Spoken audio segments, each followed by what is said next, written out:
समुद्री सतहबाट 1400 मिटरको औसत उचाइमा रहेको नेपालको राजधानी काठमाडौँ प्राचीन धर्म तथा संस्कृतिको केन्द्रबिन्दु हो।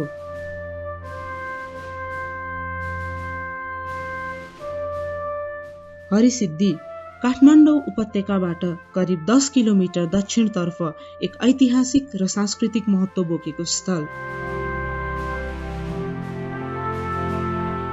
हरसिद्धि नामबाट अपभ्रंश भई हरिसिद्धि हुन पुगेको यस क्षेत्र आफ्नै अद्वितीय सांस्कृतिक र धार्मिक क्रियाकलापको लागि प्रसिद्ध मानिन्छ। हरि भनेको पनि हामीले स्थापना गरिराखेको छ। सिद्धि भनेपछि महादेव पार्वती हो, त्यो सिद्धि पनि राखेको छ। जस्तो हामी सिद्धि गुरु भन्छ, सिद्धि गणेश पनि हामीले स्थापना गरिराखेको छ।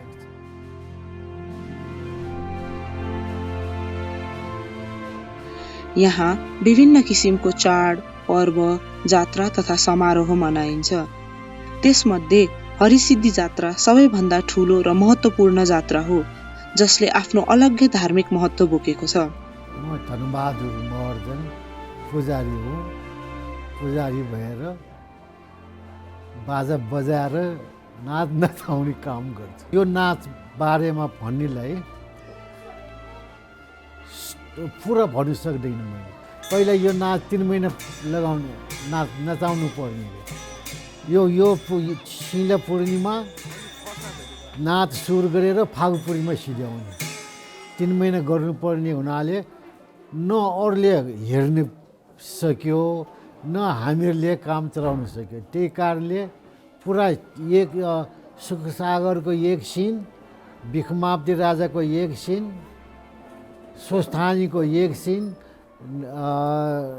रामायणको एक सिन, त्यति 4-5 थरीको सार झिकेर मात्रै यो नाच नचाइरहेको अहिले।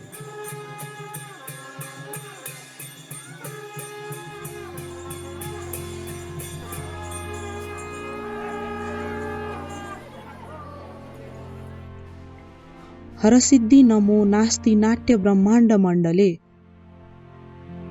685 सालमा फुलचोकी धाराबाट ल्याएको यो खास त पाटन लान्छु भनेर ल्याएको हो। यो पाटनमा पुग्नु नसकिकन यहीँ उज्यालो भयो, भाले करायो भनेर भगवान् जहाँ विसर्जन गर्यो त्यहीँबाट उठेन। ज्यापु महर्जनको गाउँमा पढेको हुनाले महर्जनसँग पढेको। हाम्रो श्रेष्ठ ब्राह्मण अरू केही पनि छैन यो गाउँमा। हामी सबै काम चलाउने सबै महर्जन।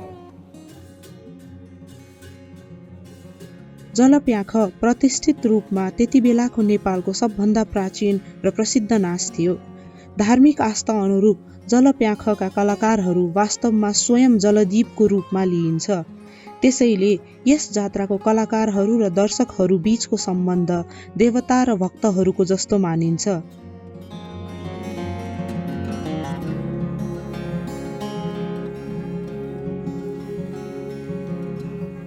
यदि हामीले तिनीहरूलाई कलाकारको रूपमा हेर्ने हो भने तिनीहरू विश्व थिएटरको अन्य प्रदर्शनकर्ता भन्दा अवधारणात्मक रूपमा अव्यावसायिक रहन्छन्।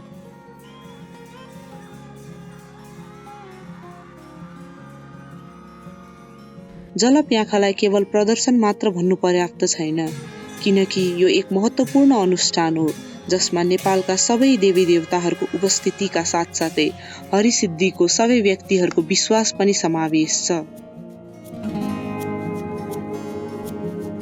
यस्ता विविध धार्मिक र सांस्कृतिक महत्त्वका बावजुद पनि यस जात्राको पहिचान हामीमाझ धमिलो हुँदै गएकोमा र परम्पराको पतन हुँदै गएकोमा कतै आधुनिकीकरणको प्रभाव त होइन। यदि यस्तै चलिरहने हो भने आगामी 10 वर्षमा मानिसहरूलाई जात्रामा सहभागी हुन त परै जाओस्, यसबारे जान्ने, बुझ्ने र चासो राख्ने भिड नै नहराउला भनेर भन्न सकिन्न।